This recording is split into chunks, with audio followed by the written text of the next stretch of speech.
My name is Kevin Peterburs, and I'm a senior manager of environmental remediation at Union Pacific Railroad. So today we're starting soil sampling activities in the 5th Ward, in the neighborhoods and around the community.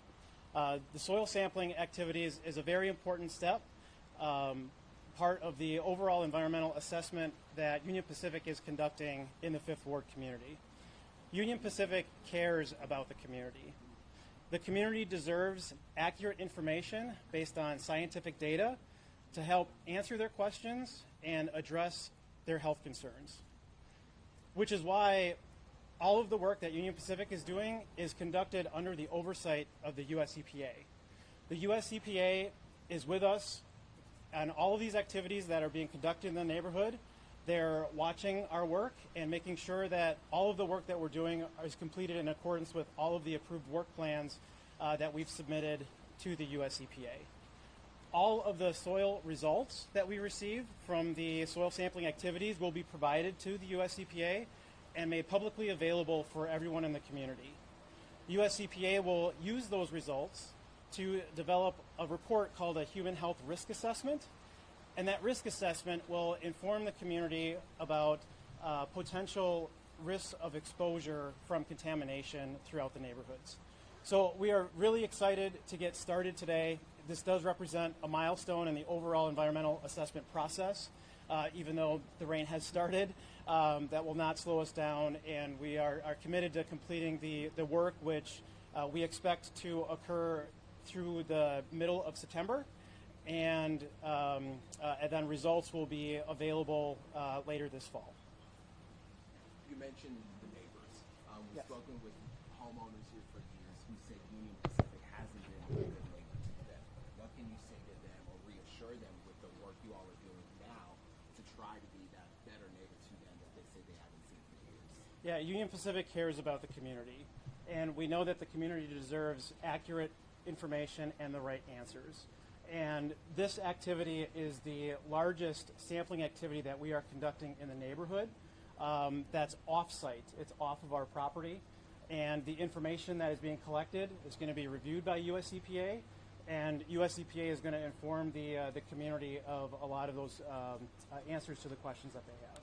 I mean, can you kind of address them today specifically? If they were here, what would you say to a homeowner who's lived here for decades with their family members who have had cancer? What would you say to them right now? Yeah, I would say that that Union Pacific cares about the community and families. We are a good neighbor. We want to be a good neighbor, and all the efforts that we're taking as a part of this environmental assessment will help guide decision making as far as where we go next. In essence, the path forward. Union Pacific has attended community meetings. We've heard the concerns from the neighborhood. Stakeholders has described this process as a journey, and Union Pacific sees ourselves as a key stakeholder in that journey within the 5th Ward community. Now, talking about that journey, one of the biggest questions is why it took so long to Union Pacific to address this soil sampling that they know that they have been dealing with this like years and years. Yeah, we've conducted a lot of different sampling activities on our property for many decades. Environmental assessments start within the source area or on our property, and we typically work our way away from the property. So the soil sampling that we've conducted on our property showed that there was not a risk of exposure or a concern as we went towards the edge of our property. We've heard the concerns of the community. We've heard their questions. And again, in order to answer their questions and address their concerns, Union Pacific voluntarily agreed to a legal order with US EPA in order to make sure that we conduct all of the work that we're in the middle of conducting. And also ensure that US EPA provides a review of all that information and develops that human health risk assessment, which is that key document at the end of this phase of the journey, which will inform the neighborhood and the community of potential exposure risks to them. As for timeline, and this might be more a question for you, but when will that risk assessment be available? So we have to get through the investigation first, right? We need to get the big picture of all of the data. We're about halfway there. We're just starting the soil sampling. We're going to be doing that through September. There are more than 300 properties targeted for sampling. We have about 180 folks who have agreed to allow us to sample on their property. So once we get all of those results back, all of that testing back, we go through the process of evaluating what are the chemicals that we're seeing, what are the contaminants, at what levels are we seeing them, and then we make a determination through that human health risk assessment if they are causing a risk to people's health, right? So it's a multi-step process. We're a little behind schedule on the soil sampling. There were some storms here a couple of weeks ago that have delayed us, so that's going to push it into September. The human health risk assessment will be part of the overall report at the end of this removal site evaluation. And I would expect that, don't hold me to it, but right now we're looking at that being the removal site evaluation report being generated through the end of this year. It will be reviewed and approved by EPA, and we will present it at a community meeting. EPA hosts community meetings every couple of months. We will definitely host a community meeting then once we have that report, either at the end of this year or in the early part of 2025, to talk about the findings, talk about the evaluation of that human health risk assessment. What chemicals and contaminants are you specifically looking for? And you don't have to look down Sure. at me. Oh, okay, sorry. So there was a very diligent process to identify the chemicals that we are looking for in this investigation. It's focused on the former Houston Wood Preserving Works site, which was a creosote operation, and any chemicals that were associated with that creosote operation. So there are 41 what we call potential contaminants of concern. If you go to EPA's Union Pacific website, you can click on a link and it will take you to all 41 of them. If you have that desire to look at all those chemical names. But so there's 41 chemicals that we're focused on that were associated with that creosote operation. Now, with that said, the methodologies that the labs are using to test for those 41 chemicals find other chemicals, right? They're not just focused. The labs don't have tests that are just focused on one set of chemicals. And so Union Pacific is reporting data and results on all of the chemicals, and that's in the 400-ish range. But the ones that we're focused on for this investigation, under the legal order that Kevin mentioned, are the 41 potential contaminants of concern. Okay, I know that some of the chemicals that you've figured out, some of the PCUCs, were above the screen EPA level. So is there any specific one that alarms you the most? So we have not seen, so far the data that we've collected has been related to the vapor intrusion investigation. So that is the potential for chemicals in the groundwater to evaporate and move through the subsurface and collect inside buildings. So far, yes, there have been some exceedances of the EPA screening levels, but we haven't seen any data or results at this point through the vapor intrusion investigation sampling we've done that has caused EPA to react and think we need to take immediate action. So there is some additional investigation we need to do because we have seen some exceedances of those chemicals, those 41 chemicals, in the testing we've done so far. We'll do some additional sampling. Same thing when we start to get the soil sampling back. If there are sample results that cause EPA to think, okay, we need to take an immediate action to protect people, we'll do that. We'll work with Union Pacific and we'll get that done. But so far, the data that we have seen has not indicated a need for an immediate response. So is this the first round of soil sampling? So this is the first round of soil sampling off the Union Pacific property, but nearby. We've already done soil sampling. If you've had an opportunity to come to some of our community meetings, we've talked about the background study. So part of every environmental investigation is evaluating chemicals in the background, kind of just to give a general picture of what types of contaminants and chemicals you may see when we start taking samples here near the site.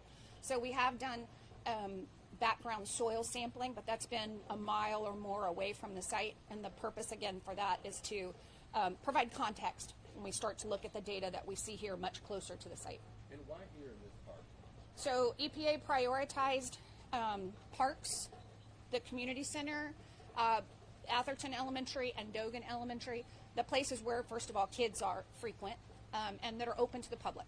So we prioritized those for the soil sampling, and under the order that we have with Union Pacific, we directed them to sample those properties first. We will move into residential yards within a week. That's what I was going to ask. Now, why not residential? Absolutely, that'll start next week. Is there any relationship between where you vapor intrusion tested and the soil testing? So again, the vapor intrusion investigation is focused on the contaminated groundwater. So I've shown Matt at our community meetings where the contaminated groundwater has migrated off the Union Pacific property and to the north into the neighborhood. So the vapor intrusion sampling, which was, if you recall, that's shallow groundwater, that's soil gas, which is the air and dirt. That's also sanitary sewers and storm sewers. That's primarily focused over the contaminated groundwater plume because that's the source of those volatile chemicals that could evaporate and move through the subsurface. The soil sampling is much more widespread because we're looking at was there a potential for contamination from that former wood preserving work site to move off-site in every direction surrounding that property. On that, then, were the areas that you did do vapor intrusion testing? I know that there were some, as they mentioned, some places that were a little elevated. Are you going to be doing further testing in those spots then? Absolutely, yes. Is that going to continue? Is that going to start soon? Yes. Now? So Okay. yes. So we're evaluating that data now. You know, because you've been to our website, we have the next steps listed on our website, which talks about doing additional sampling and additional evaluation, particularly where we saw some exceedances of levels, exceedances of the EPA screening levels. So yeah, that will happen as we move through the summer. In addition to all of this neighborhood soil sampling and sampling that's actually occurring on site, right? So we need to do on-site soil sampling so we understand what types of chemicals and contaminants that we see on the property, on that former creosote operation. So that gives us information about what we might see when we take a sample here in the park or in the house across the street on Liberty or something like that. Can you talk about the mechanics of how you actually use the soil sampling? Sure. Kevin. Sure. I'll Yeah, I'll take that one. A lot of hand tools, shovels and spoons is what we actually use to collect the soil samples. We are collecting soil samples at different depth intervals. The shallowest sample is from 0 to 2 inches, which is the area right at the ground surface. And we're targeting that area because it's the soil that the community has the highest likelihood to come into contact with. The whole objective of the assessment is to evaluate exposure. So the community is going to be exposed to those shallow soils, which is why we're targeting the shallow soils. We simply use a shovel to advance down a few inches into the soil and use a spoon to collect a laboratory supplied jar or container, and then that container is simply shipped to a laboratory, and they use US EPA methods in order to analyze that sample for the constituents that we're looking for. Are you going deeper than 2 inches or that? Yes, we're going 0 to 2 inches, 2 to 6 inches, and then also 6 to 12 inches. So we're actually going down a foot. Is the contaminants that you're looking for in the soil any different than the ones that you're looking for in groundwater, or is it similar? Similar. Very similar list. Very similar list. Because it's all based on what types of chemicals were associated with that former creosote operation, right? Okay, so, and also we know that weather conditions are also like letting you know like how chemicals are behaving. Does this water that is going out, this rainwater, will affect the results from this soil sampling? Yeah, the stormwater should not affect the results of the soil sampling. We're conducting this work now, and we also actually have sampling that we're planning later this year associated with some of the stormwater movement going off of the property. So we'll actually be sampling some of the stormwater ditches, some of the sediment that we find in the stormwater ditches in order to not only look at soil around the neighborhood, but also take a look at some of those stormwater features as well. Are you worried at all about the upcoming hurricane season, and do you have a procedure for how that might impact the testing? Well, we certainly evaluate the site during big storm events. We're obligated with our agreement with TCEQ actually to make sure that we're maintaining the concrete and the caps on our property. and we're always inspecting the potential for cracks and erosion and those types of things on our property. Historically, previous storms such as Harvey, we haven't seen an impact to our property through previous storms, but any future storms that come up, we're certainly going to take that same approach where we inspect and monitor the property and also the areas surrounding the property after storm Also events. around the area as well. Yeah, because that will be part of the stormwater assessment that we complete later this year. You mentioned earlier next steps. As Union Pacific discussed what they'd be willing to do if some of these reports show that these areas are dangerous or unlivable potentially. Go ahead. So EPA will make a determination based on the human health risk assessment about next steps. That human health risk assessment will essentially inform whether or not cleanup is necessary. For the residential, off-site neighborhood residential soil sampling, we are sampling, and if you were at our community meeting, you heard me say this, we are sampling individual properties. So a determination for cleanup will be based on one individual property's data. So every person who agrees to allow Union Pacific and EPA access to their property for sampling, when those results are available, if those results indicate that there is a risk to human health, that property will be targeted for cleanup, and Union Pacific and EPA will have a legal agreement that requires the cleanup of that specific property. You mentioned in the last committee meeting, or maybe it was one before, about that you would be retesting certain sites because the volatility for the vapor intrusion testing, because the volatility of the chemicals is exacerbated during summer months. Have you decided how many you'll retest for that purpose, not for the purpose of the elevated levels, but for that purpose? Sure. And when you'll start that? Yeah. So the sample locations, if you recall, there were 4 different types of samples we did for the vapor intrusion. I mentioned it a second ago, but just for a refresher, we looked at soil gas, which is basically the air and dirt. We looked at very shallow groundwater, so groundwater that's basically at the very top of the groundwater table at about 5 feet. We looked at sanitary sewer samples and storm sewer samples. Yes, I did say at the last community meeting there is a potential for volatility to increase with warm weather, and so this summer we will be focused where the contaminated groundwater is, where it migrates off-site. So we'll be focused along Liberty and resampling all of those locations along Liberty for we'll call it warm weather sampling to determine. You basically then compare that to the sample we took in November or December and see if there's any difference in the levels of contaminants that would indicate that the warmer weather may be affecting the volatility. It doesn't always. So. Are you publishing those results as well then? Absolutely. All the data that we have is published on EPA's Union Pacific website as a data summary. And so all of that information is available to the public and anybody who'd like to go take a look at it. Sorry, one other question. Are you still having issues with people not letting you on their property? And do you have a number of homes that are saying, like, we would prefer you not to test? Yeah, we do have property owners who have denied access to EPA and Union Pacific for sampling. We targeted 342 properties for sampling around the entire, kind of making a circumference around the former wood preserving works site. We have 180 property owners who have agreed to provide access for sampling. So I'm hopeful that as we get out into the neighborhood and they see that the sampling is not invasive, it literally is a shovel and a spoon and a baggie and a laboratory supplied container.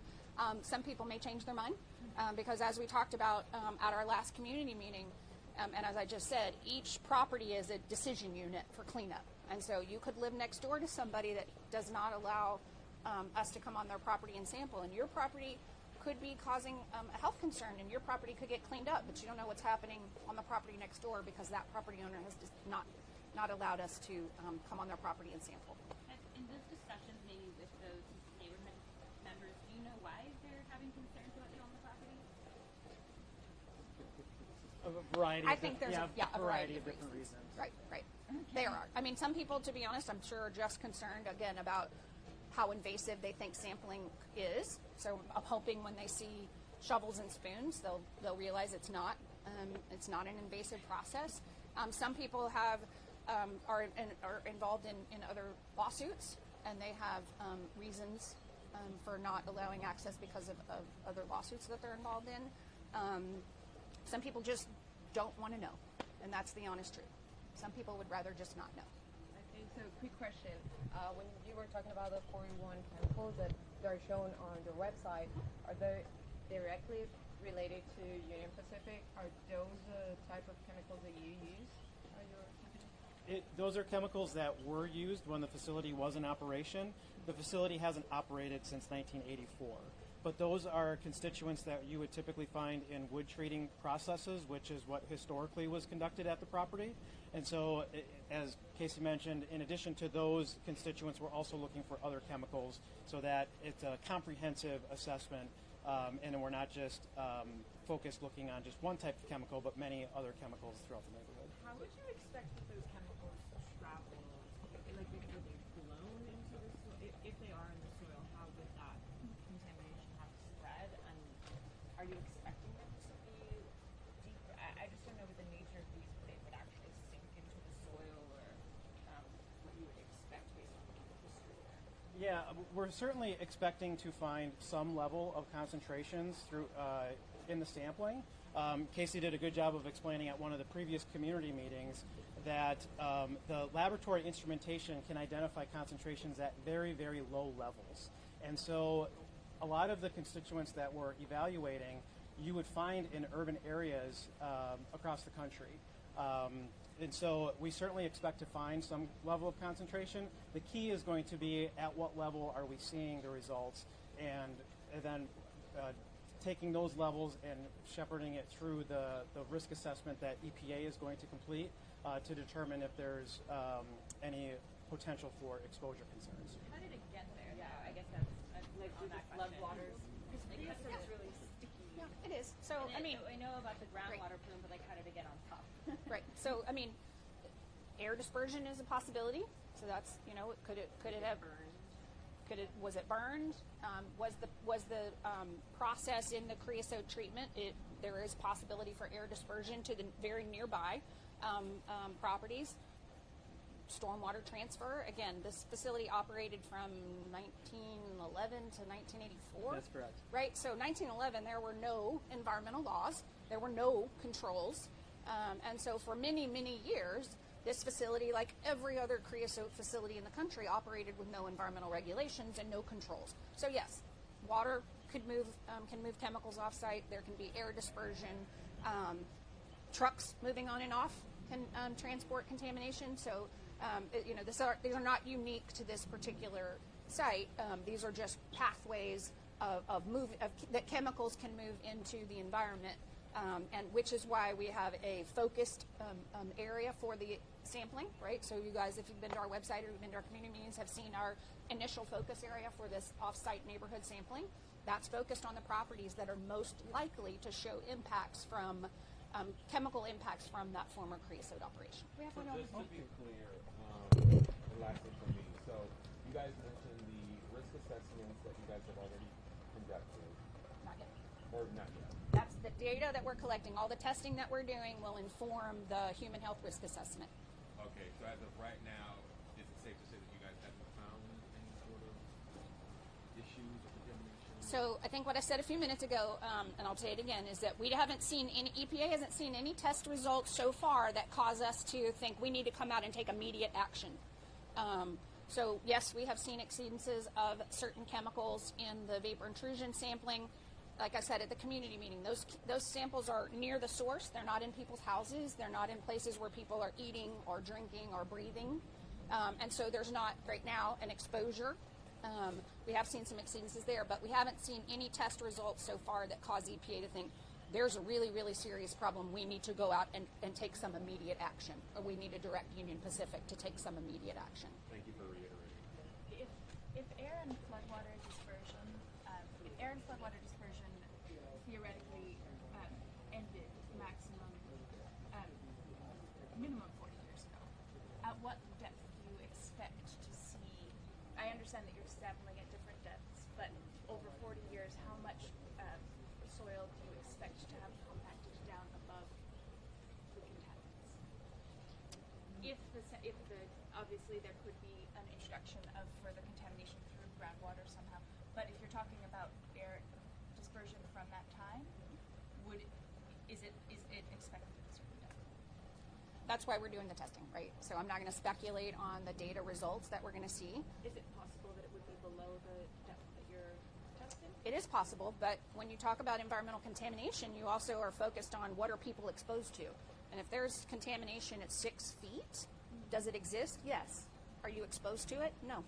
What's And the so- typical depth for construction, where construction would lift up contamination? New houses. So are you talking about the redevelopment that are that's being happened? Right. redeveloped. So a lot of times, and I'm not a developer or a new home. I don't build new homes, but a lot of times they do scrape the surface and they bring in clean fill. So on those properties, we may not see anything in the 0 to 2 or even in the 2 to 6. We may see something at the deeper horizon.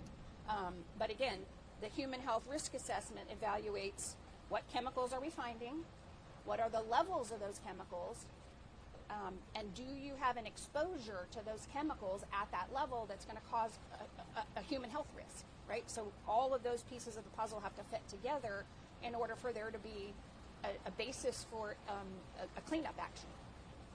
I think the question about pollution is also really confusing.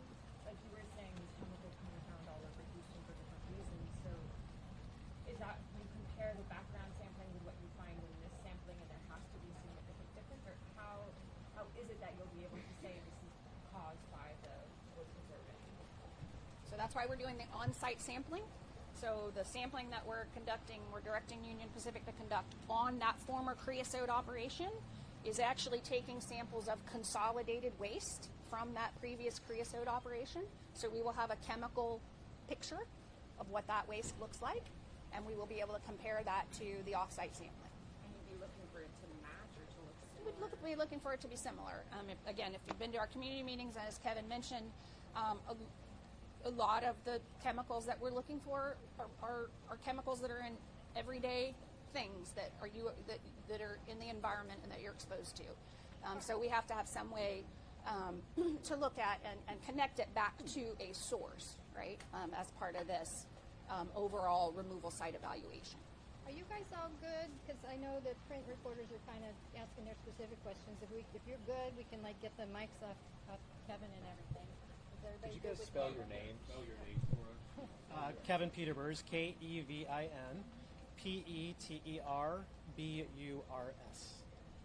My name is Casey, Casey, Luckett, Luckett, Snyder, Snyder. And what's your title? I am the EPA Superfund Project Manager overseeing the 5th Ward Kashmere Gardens Union Pacific Railroad site. Very long time. EPA Project Manager is good. Yeah, named Kevin Peterburs, Kevin Peterburs. And I'm the Senior Manager of Environmental Remediation for Union Pacific Railroad.